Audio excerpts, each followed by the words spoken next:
His lawyer leaned forward across the polished mahogany table in the Manhattan courtroom and whispered 5 words into Marcus's ear. Just 5. I couldn't hear them from where I sat, but I didn't need to. Marcus's face, that tanned, confident, perpetually smirking face I'd woken up next to for 18 years, went ash gray. His hands, usually so steady when shaking hands with collectors or signing multi-million-dollar deals, began to tremble uncontrollably.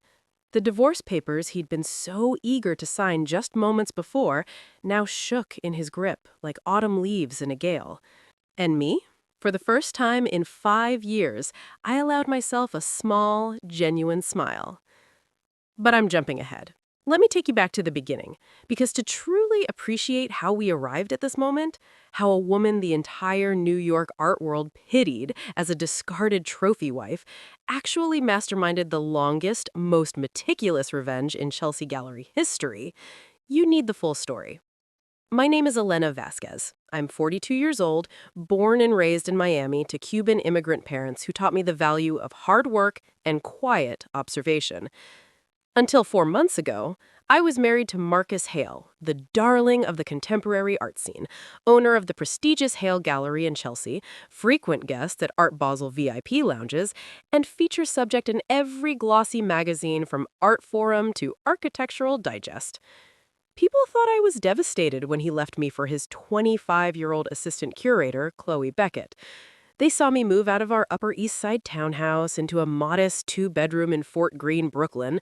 They whispered at openings that I'd let myself go, that I was broken after giving 18 years to a man who traded me in for someone with perfect highlights and an Instagram following. They were wrong. So very wrong. I met Marcus when I was 23, fresh out of NYU's Institute of Fine Arts with a master's in art conservation and restoration. I was brilliant with forensics, pigment analysis, X-radiography, infrared reflectography. I could spot a crack in varnish from across a room or date a canvas by its weave pattern. I landed a job as conservator at the Hale Gallery, a respectable but sleepy space Marcus had inherited from his father. It dealt mostly in secondary market works, safe, mid-tier stuff. Marcus was 29, charming as hell, with that old money ease and a knack for schmoozing collectors over martinis at the Mark Hotel. He saw potential in everything, except, eventually, me. We started dating fast. He said I was the only woman who truly understood art like he did. I saw the potential in him. He had the sales charisma. I had the expertise to authenticate, restore, and curate. Together, we could elevate the gallery to powerhouse status. We married when I was 25. Our daughter, Sophia, arrived a year later. I stayed on at the gallery, but my role expanded. Officially, director of conservation. Unofficially, curator, authenticator, bookkeeper, marketer, provenance researcher, even crating and shipping coordinator when deadlines loomed. Marcus became the face, jetting to fairs in Miami, London, Hong Kong. I became the backbone, spotting emerging artists before they exploded, restoring damaged works that flipped for 7 figures, building relationships with museum directors and critics. For 18 years, I built the Hale Gallery into a Chelsea institution. Record sales, waiting lists for shows, features in the New York Times Arts section. And at every opening, every award ceremony, Marcus thanked his incredible team, his visionary artists, the supportive collectors. My name? Rarely mentioned. I was my elegant wife Elena in the photos, smiling in a black dress beside him. Somewhere around year 12, things changed. Marcus started taking bigger risks, borrowing heavily to buy expensive inventory, expanding the gallery space with bank loans secured against the collection. He stayed out later for client dinners, criticized my outdated conservation methods, said I didn't get the conceptual edge anymore. Then, 5 years ago, I discovered the truth. It was a Tuesday night. Sophia was at a friend's studying for AP Art History. Marcus was at an after-party in Soho. I was in the gallery office after hours, reconciling accounts, something I still handled because Marcus claimed numbers gave him migraines. A transfer jumped out. $600,000 to an offshore account I'd never seen. Then another. A pattern emerged. I stayed until 4 a.m. digging through invoices, bank records, shipping manifests. What I found chilled me to the core. Marcus wasn't just overextended, he was running one of the biggest fraud schemes the art world had ever seen.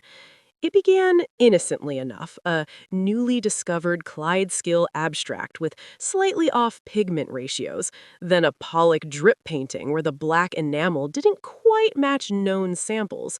Over 5 years, he'd acquired at least 15 masterworks, Pollocks, Rothkos, Motherwells, de Koonings, totaling over $40 million in appraised value. But they were forgeries. Masterful ones, created by a reclusive painter in Queens who'd studied the abstract expressionists obsessively. Marcus bought them cheap through shady intermediaries, had them authenticated by compliant experts, some paid under the table, and either sold them outright or used them as collateral for massive loans from private banks specializing in art finance. Worse?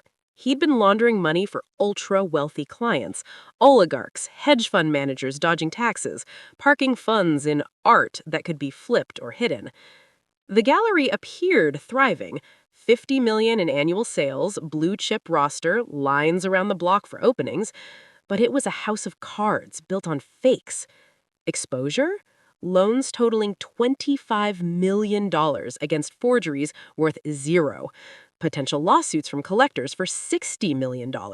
Criminal charges for fraud and laundering.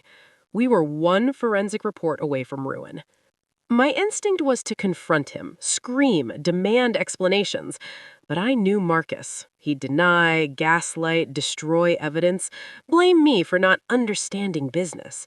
And Sophia, our brilliant, sensitive 17-year-old now, her college fund, her future, tied to this fraud. So I said nothing, and I planned. First, protection. My abuela left me $750,000 in a trust. Pre-marriage, never commingled, I transferred it into an irrevocable educational trust for Sophia, untouchable.